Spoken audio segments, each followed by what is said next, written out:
Hey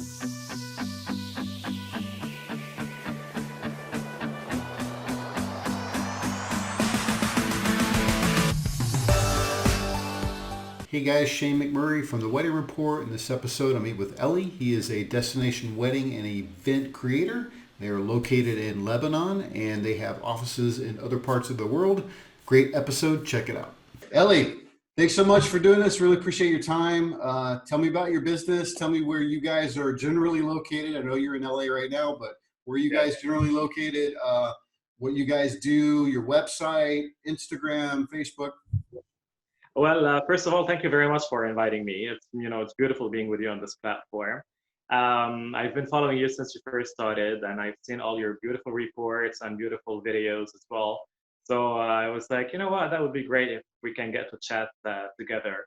And then we've been really, I'd like to say privileged by having this time off so that we can sit and think about our future, sitting at home and the most exciting thing would be just to go do some groceries. Today, I'm actually stranded in LA. I came for a forum which was organized by the Visit California Forum to discover a bit more the area, as we do mainly destination weddings. Yeah. And I got a bit, stuck in here. I can't really, I mean, it's LA, it's California, specifically now I'm in Hollywood. So I'm enjoying myself in this beautiful apartment. It's actually not my we started back in 2010, officially 2012. We're located, the head office is in Lebanon, the country, and not Lebanon in Tennessee. Yeah, got you. Google Maps, all right. So I'm originally Lebanese, but I was born in Cleveland in Ohio, and I went to school in Switzerland, and I studied hotel management, which has given me definitely an extra push to pursue the world of weddings and events. I've always been fascinated with marvelous weddings and events, and I've worked on opening hotels. So I opened the Armani in Dubai, I opened the Raffles in Dubai, I worked for the Grand Hyatt in Atlanta, Movenpick in Geneva, Intercontinental in Beirut. So this has really given me a big exposure, and I've been very lucky, to do all of this. And effectively, we started really full-on operating in Lebanon 2012. That was for the wedding of my sister, beautiful wedding. And then we started participating in international forums, and we won we were selected to be between the top 100 worldwide destination wedding planners in Athens in 2014, which was only 2 years after we started. So that was amazing.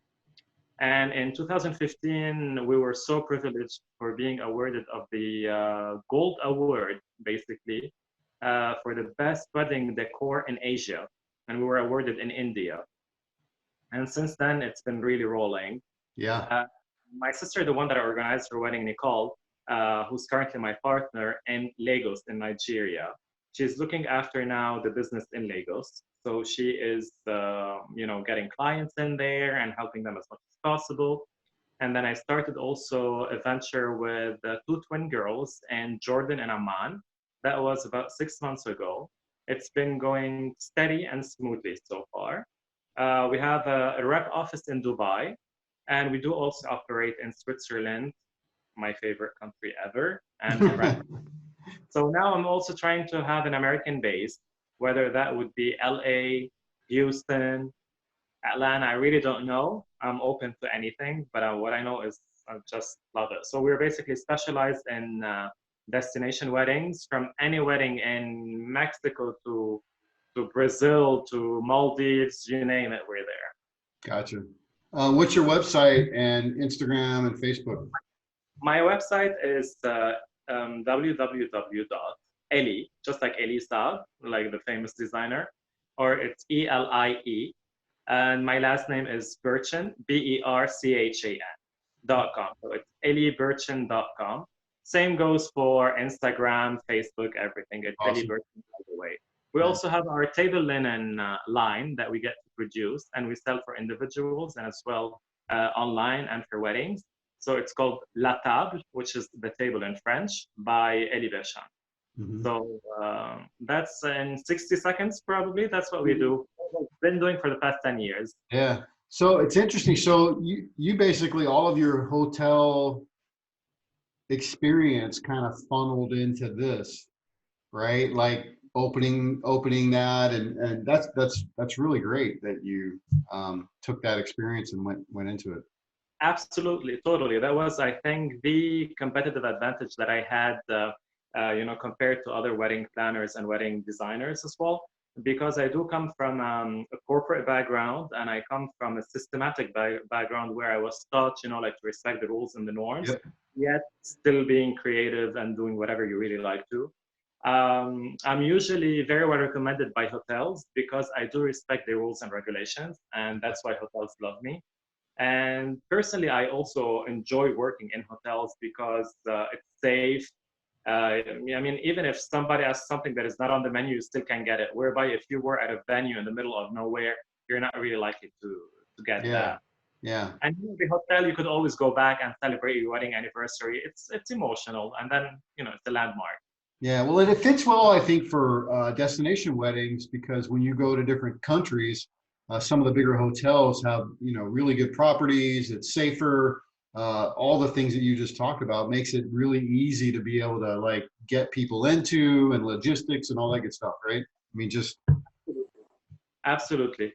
That prevents a lot the scam work that we get to see online, and people stealing pictures or just like pretending they're actually wedding planners. And that's why for me security comes first and safety before anything else. Like even before the menu or the dress or anything that you can think of. For me, security is and safety are the most important factors. And yeah. Do you find that it's more challenging now in today's world with some of the things that have been going on in various parts of the world? Is it different in different parts of the world? Like certain parts you're like, yeah, no big deal. You go to different areas and it's like, because the media tries to blow things up sometimes and make absolutely. you think like, it's the worst place in the world to go to. Don't go there, right? Yep. But when you have boots on the ground, you really know what's happening. So what would you say about those types of things? To be really frank, definitely what we're going through, I mean, let's not really hide behind our finger. I mean, definitely what we're going through is a big thing to take all at once, and it's not something that happens every day. Yeah. Once we get out of it, and hopefully soon, we'll be able to reflect more on what are our priorities in life. And knowing, the clients that I'm working with already, the pending ones, they're reshuffling their priorities in life. Instead of having like one wedding party for like 300 people, Hmm. now they have a destination wedding for 100 people and have 3 to 4 events rather than just having one big night. So you see that the mentality is already changing a bit because people, they've been, their base has been moving now, that the fact that their lives are at stake. So Yeah. that's what they really want to enjoy life more than anything else. They were like, Elie, you know what? Forget about decor right now. I want to throw the biggest party ever over days. So honestly, it's beautiful. I think it's definitely going to have something positive at the end. Yeah. I recently got married 3 years ago. I had an intimate wedding. It was only about 140 people in Switzerland, and we did it over 3 days. And that was beautiful, rather than having one big party for 700 people or whatever. Yeah, right, right. So do you find that you said that people are like doing multiple parties? Do you find that that's been trending already, or do you think that because of situations we're dealing with today, that's becoming a higher priority? A more intimate wedding, initial, and then Yeah. multiple parties in various places. It's been trending for the past, I'd say, 2 to 3 years, but now it's like, whoop, it's just going to go on top of the list. Yeah, And because I think at the end, what is important about everything that we do in life, if we work, it's to get money to enjoy life. If yeah, we cook, it's to enjoy what we're eating. So it's always about enjoyment. And I think that's how it's gonna be like from now on. Specifically, that the financials are also gonna be a bit more limited. yeah, yeah, for And sure. if you're organizing a destination wedding, you might as well consider these people who are traveling just for you to attend that wedding. Be nice to them rather than spending all the money just on decoration. Have more parties and more intimate time. Yeah, together. yeah, that's good. That's a good plan actually, because it makes you show your appreciation to them more so, like, do stuff for them, set up some, arrange some tours or arrange some activities for them to be able to go do stuff and pay and take care of it for them, right? Absolutely. Oh yes. Oh yes. I Yeah, think even Shane and the type of business when we get to go and to meet new suppliers, like the forum that we were at 3 weeks ago with Connections, beautiful forum organized by Connections with Visit California. The meetings that we had with the suppliers were basically fun meetings.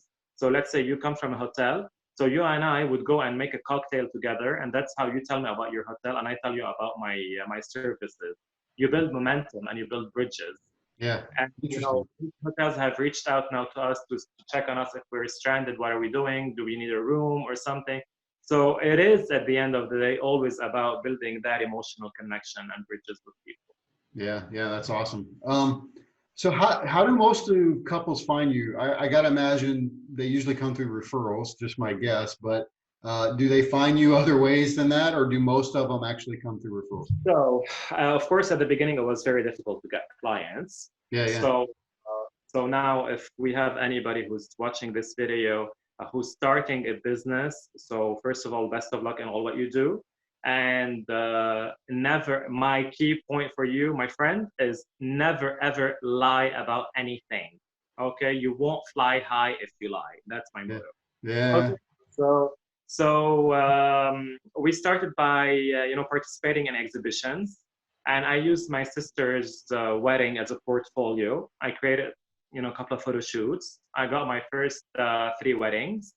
So I did another exhibition, and I took a larger space, and I threw in beautiful decor.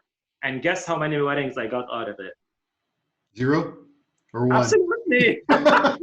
Well, then you're the first person actually to answer that right. People were afraid from the design that I did, and they thought that I'm gonna be like outrageously expensive. Yeah, So I decided like to tone it down. And since then, it's been mainly on referral from a wedding to another. I usually get families like sisters and then brothers-in-law. And now yeah, we have an upcoming wedding in Zambia next year in Lusaka. So now we've been doing, the brother and the sister and the cousin, and it's rolling. Beside that, few times it was from online. I was so lucky to organize a beautiful wedding for a Canadian couple in Lebanon. They're like 100% Canadian. When they emailed me and they said they want to get married in Lebanon, I was like, wait a second, that's fishy. You know. So are you what's fishy? sure? Yeah, I was like, I went to their IP, checking things. Is it a scam or not? And they turned out to be the most adorable couple ever. That's I'm awesome. still in touch with Amanda, the bride. She's amazing. And, you become like lifelong friends.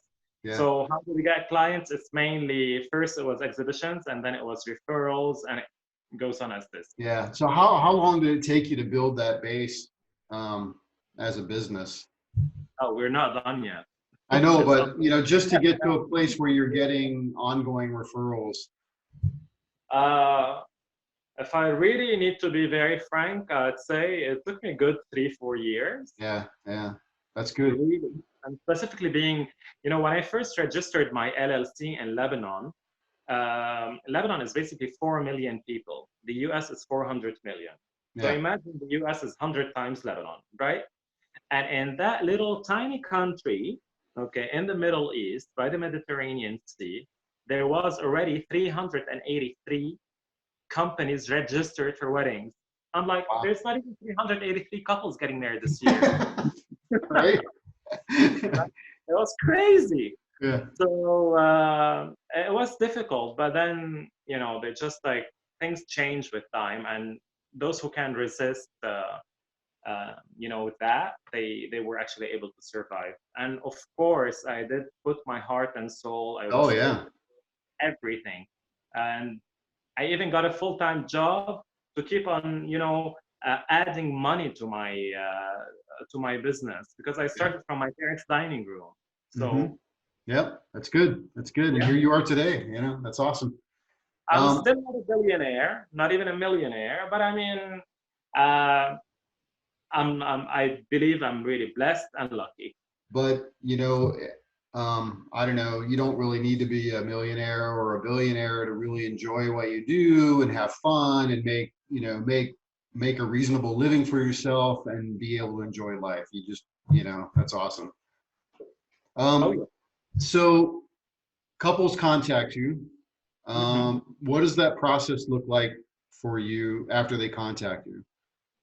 We invite them definitely first of all, they contact the office. We screen the call, and if it's serious enough, I give them a call directly myself to get to understand a bit more. And then they come, the first time they come to the office, and we sit and we chat. Usually, our work is on our social media, and we tell them that it's very important for you to see the beauty in what we do. It doesn't mean that you have to find that wedding beautiful. You just have to find it done beautifully. Yeah. Okay. So, because I mean, it's probably not their taste, but I mean, it has to be done like in an elegant manner. And that's what they see. Not every meeting is a wedding. Huh? So, you do meet a lot of people and you think that they're going to be yours and they turn out not to be yours. Yeah. So, and I think after that, what usually happens is we get to chat a bit more, build these relationships.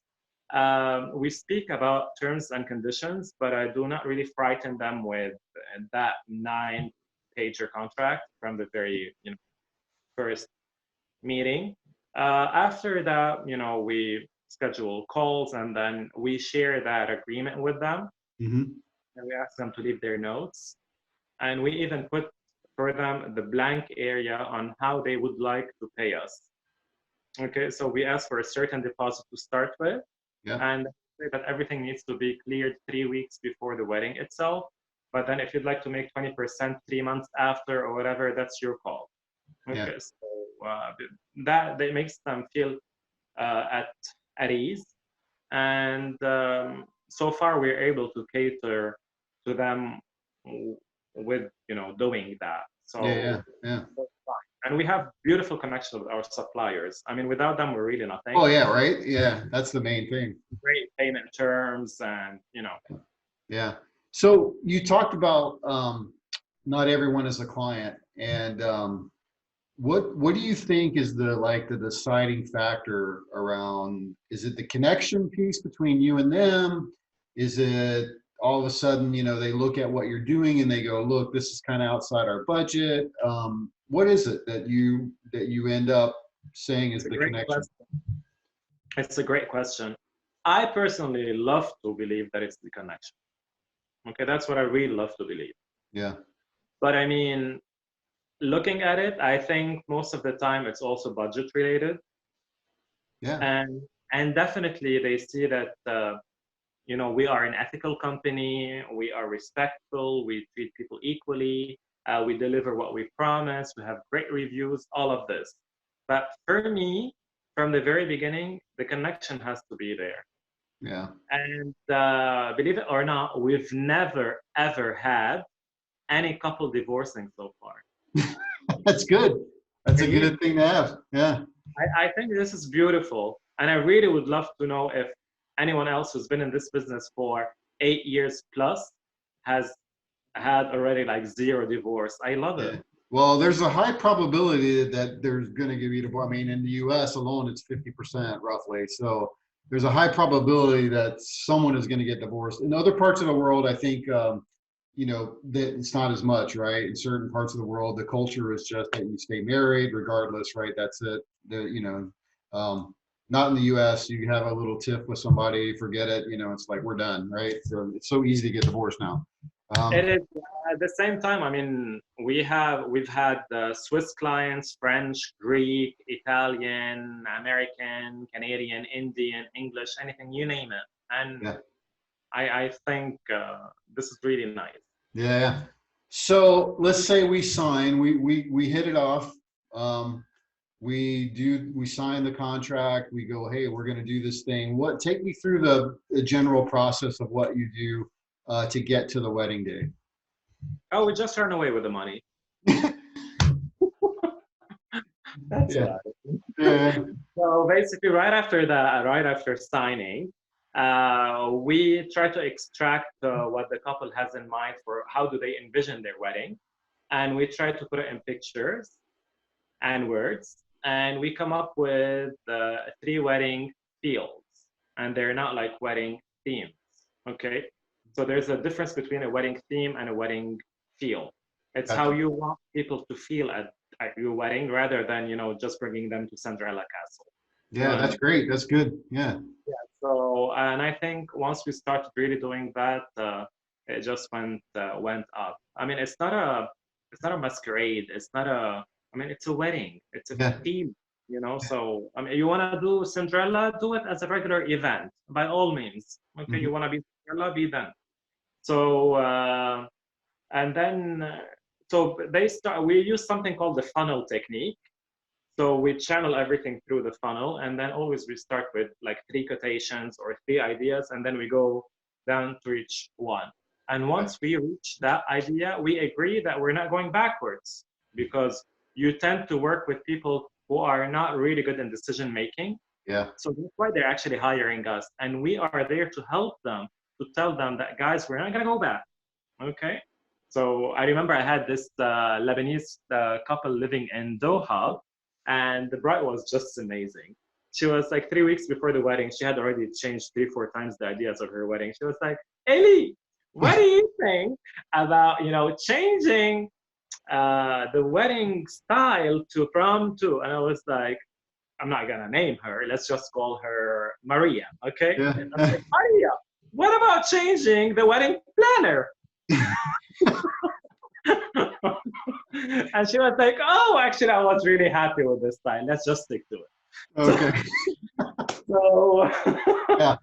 but if I wouldn't have really done that to help her, and she had, the wedding of her life, Yeah. doing that did really help her to be Yeah. able, to stick to one thought. Keep her on track. Yeah. I mean, because you're right. I mean, emotions are flying, ideas are coming in. Most of the time, they're coming to you because they don't know how to make decisions about certain things or they need help. Yeah, and it's good that you kind of keep them on track. Like, this is what we're doing. Um, we're staying here. So, no. Absolutely. Yeah. And then what I really didn't, at first I really didn't think that I'd ever be doing is I do like a lot of consulting, like emotional part where I'm like, I watch them fighting and I'm, trying to take it easy, let's get a drink, and I Mhm. always try to surprise them with like something they love. And even if the bride, like 3, 4 years later, I would still call her on Mother's Day and wish her a happy Mother's Day because now she's recently become a mother. So I Yeah. do keep connections and I never ever turn the page on these Yeah. clients. They were with me on their best days and I need to be with them. And there's no reason for me to move out of their lives. I mean, I'm not intruding their privacy, Yeah. Yeah. but I Yeah. mean, I'm always there, and I actually invited a few of them like to my wedding, and they came. That's You awesome. know, That's awesome. yeah, Yeah. yeah. Yeah. I thought they won't really come, but they really came. Yeah. So, what advice would you give couples that are thinking about a destination wedding? Um, what kind of advice would you give them around like anything? Like, I think, what would be the most important advice that you would give them if they're thinking about a destination wedding versus a regular wedding at home or something? Oh. So I'd say if you're watching me over there, you have really to listen to this, okay? So first of all, when choosing a destination, make it accessible for those who love you to go and to be there with you, okay?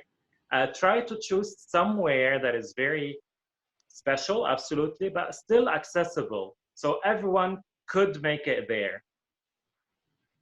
Now you're gonna probably laugh about this, but make sure that you have a nearby hospital next to the wedding place, like the wedding venue, okay? Because sometimes it happens, you really need to have a reliable source right next to you, at least a doctor, okay? Make sure that if you have babies or kids on that wedding, they're welcome, of course, and have babysitters for them. It really costs you like $100 that for that, and I specifically, in affordable countries. That Yeah, would make a big difference it's a good idea. for your, guests who are attending. Choose a place that is, I said, safe. I said easy to reach, and something not only trending. Okay, if today what's trending is, I don't know. I don't want to name any city for not a tourism board like Rio to be upset with me. But then if it doesn't really mean anything to you, don't go there. Yeah, No, if you do not connect emotionally with it, do not go there. The world is huge. You can yeah, go anywhere else. Destination weddings are pretty. Not necessarily bring your own traditions to that place because they might be like really out of proportion, out of scene, out of something. Embrace it. Be there before time. Go check the place before. Do not just choose your wedding planner online. Have like gazillion Skype calls, Zoom meetings, whatever. Have people check that person. Send your friends, let them pretend they're brides. Test their creativity, test their how ethical they are. It's your wedding. It's not something that's gonna come again. I mean, yeah. hopefully it's only gonna be once, all right? Or at least once every time you're in love. Okay, but then just make sure that you're really finding the person who's gonna be able to help you best on that day. Check reviews, check criminal records, anything, anything, Yeah, by all means. yeah, good. So Okay, that's great advice. Thanks so much. yeah. Um, let's switch gears a little bit, talk about the business side. What would you say as a business owner has been working well for you over the past year? Outside of what's happening today, what would you say is working well for you? Mm, it's mainly destination weddings because we do a lot of destination weddings. And it's been working well for us because we are able to give that extra edge, that difference. Specifically, personally, I speak 3 languages fluently, 2 more like conversionally. So other colleagues also speak other languages, so it helps a lot. And what really works well in business is to keep on really doing your math and checking your finances and make sure that you have strong suppliers with you. Yeah, yeah. I was going to ask you about that because you mentioned that earlier, like the Yeah. suppliers. Shane, it's a shame actually if we do not recognize our suppliers. Usually, wedding planners and wedding designers, they have really big egos. Okay, I have to be frank. And they'd like to say that, oh, this is my idea. I've done all of this. Okay, if you're alone right in there, okay, try to do half of what you said you're going to be doing. I always have suppliers who have been extremely supportive. For instance, if I'm just able to afford something for $1,000, let's say, they give me something valuing $2,000. For the simple reason, it's because they know that I'm gonna come back and I'm gonna, have more business with them. I even have sometimes, some unsettled bills with suppliers, and they know very well that I'm not gonna run away. It's, the cycle. That's how it's working. It's slow now for us. It's slow for you. Yep. So we help each other. And when I moved to my house with my wife, I've thrown a party, and of course, every single supplier wanted to, chip in and give something for free to that party. And I wanted, guys, no, please, this time, today I'm taking care of you. And I took them and I showed them around the house, and I told them it's because of you we are in this, because you helped me being there. Recognition is very, very important. Yeah, that's So interesting. yeah, I mean, please do not fall in the trap and think that you are the next, I don't know, Brad Pitt or something, like something extremely famous. I'm on great terms with the best international wedding planners and wedding designers: Marcy Bloom, David Beam, Karen Tran, Mina Lady Pasquale, Annie Lee, Bob Conti, you name it, okay? Anyone. And what really is the key thing between all of these people is they're humble, they're reachable, and they're lovable. Yeah. Well, that's it. I mean, that's anybody that you find is a really good leader, really successful, is has those characteristics, right? They're humble, they're approachable. You know, we can only like I can only personally just kind of like try to be more like that, right? You know, because I read a lot of stuff and I'm like, how can I be a better leader? How can I be a better person, right? So I'm always like, how do I do that? So it's great that you bring that up because that's awesome. Um, It, it is, and I truly believe in it. yeah, yeah. Karma. Well, yeah, I know. So what would you say, like, outside of what's happening today, like, because, you know, situations are happening today that are pretty bad, but what would you say has been your biggest challenge or challenges over the past year as a business owner? All right, here's the story. So basically, I love it when you come to me with that beautiful board like on Pinterest. You know, they pin ideas, and it's either that the location has nothing to do with the one that you have in mind, or the style or the culture or anything, and they still want to replicate it. And I'm like, let's call her Jessica. All right. I'm like, Jessica, you know, we could do something that really looks like you more than, you know, doing that. So it takes me a while, you know, to drag them from that place to come to the place where I really need them to be, Hmm. because that's easier, you know, to see something and do exactly as it was, you know, Sure. done. But if you've hired me as a wedding designer and planner, it's for me to create something unique for you. Yeah. And if it's being copied after you, that's the best form of flattery. Yeah, yeah, yeah, absolutely. So the biggest challenge I would say is this. Oh yeah, and one more. When the couple come with their brigade, I call it brigade, you know, the whole family, and you have the aunts and the uncles and the cousins, everyone has a say. Okay, and Yep. like, get this right. Make a committee, all right, make a board. I prefer for the board to be only the bride and the groom, and that's it. All right, and because once you have too many ideas and too many people interfering, it doesn't help at all. No. It doesn't, you know. Well, and then the couple doesn't really get to do what they want, right? It's you get the influence from the aunts and the uncles and the yeah, Oh right. yes, Especially in different cultures, I can imagine there's a lot of family involved, right? So, you know, not so much in America. There, I mean, in the U.S., there it is, but India, absolutely. Oh yeah. the parents Oh, are probably really involved in India, right? And I've got to imagine in other countries, other relatives get really involved. and they think they're actually their own wedding. I'm like, please don't. You got married. It's it's done. Yeah, yeah. So So yeah, that's a huge challenge, right? Kind of trying to mitigate that whole thing, and then get the couple to go, look, you guys all stay here. You guys come with me. We're gonna go talk over here. Right? exactly. So you know, I think it's one of the toughest jobs ever, and it's not a given. You know, just if you think you're creative, like to become a wedding planner is something. There are a lot of key components. You have to be extremely patient. You have to be open-minded, extrovert, loving, very generous, very efficient, cost-effective, available, creative, of course. There are really a lot of key components. Always on the go to learn and, you know, find more things to do and, you know, discover the world more, and never think that you've reached that place yet.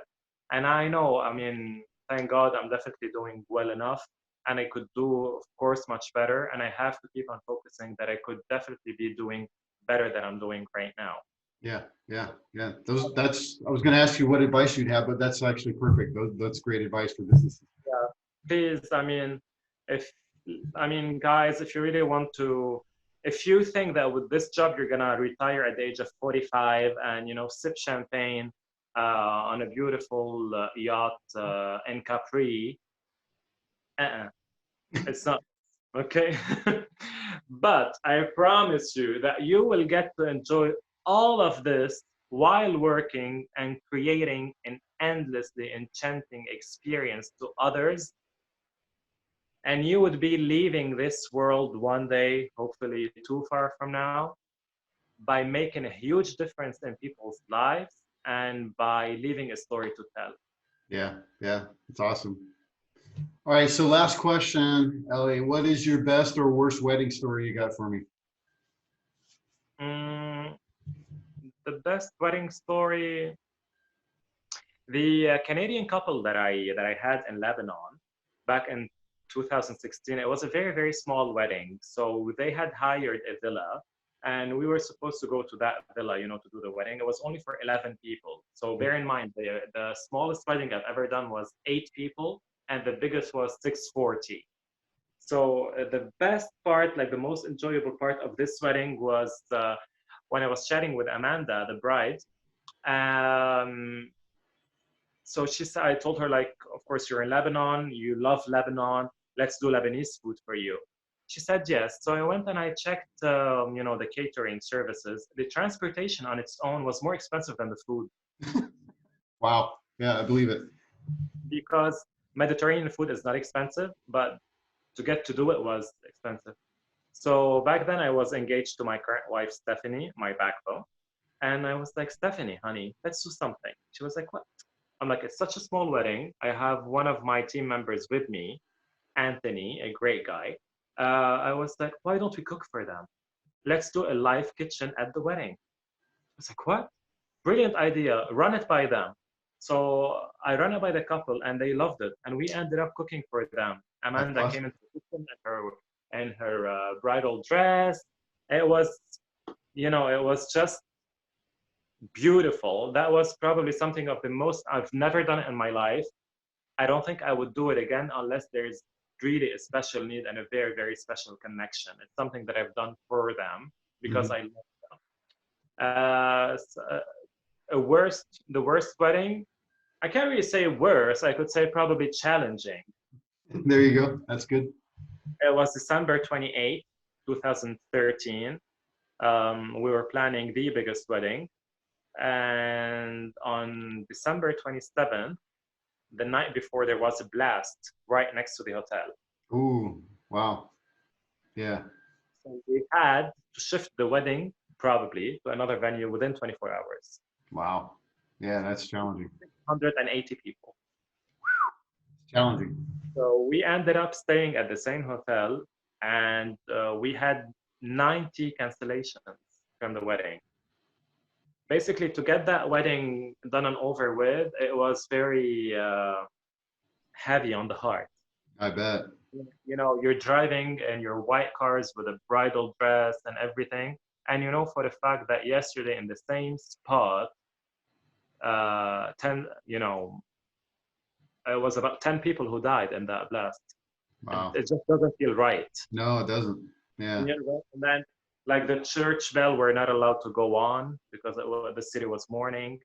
We were not allowed to put flowers on the car, so like decorate the car. So Yeah. it was a bit sad. You walk in with mixed feelings. Yeah, for sure, right? Yeah, for Yeah, sure. that was really difficult. Yeah. Yeah. In a nutshell, that's it. But then, I mean, we are living a story to tell. I can only wish every single person who is about to get married, first of all, really to choose the person that deserves that as a partner to share that life with you. There is nothing more expensive than life itself. And we're Yeah. testing it as we're speaking. Yeah, right. Nothing more expensive than life. Please make the best out of it. Please do enjoy it. Please hire the right people. And please let them do their job. Yeah, for sure. For all of those who are starting in this field, please be very careful. Do not fall in the trap of you think that's an easy money place. It's a place where ethics strive, and if you are an ethical person, you'll be on top of your competition. Don't be afraid of competition. It keeps you going. Yeah. And for every single person who wants to uh, compete with me, I love you already. Yeah. Yeah. Awesome. Ellie, thanks so much for doing this. I really appreciate your time. Thank you for having me, Shane. Best of luck to every single one and stay in touch. Thank you. Thanks. Okay, we'll do. Hey, thanks for checking out this episode. I hope that you found it helpful. Please share it with other people. Also, if you're getting married or you work in the wedding industry, I would love to interview and share your information with other people. Send me a text 520-399-8580 or shoot me an email at letschat@wedding.report.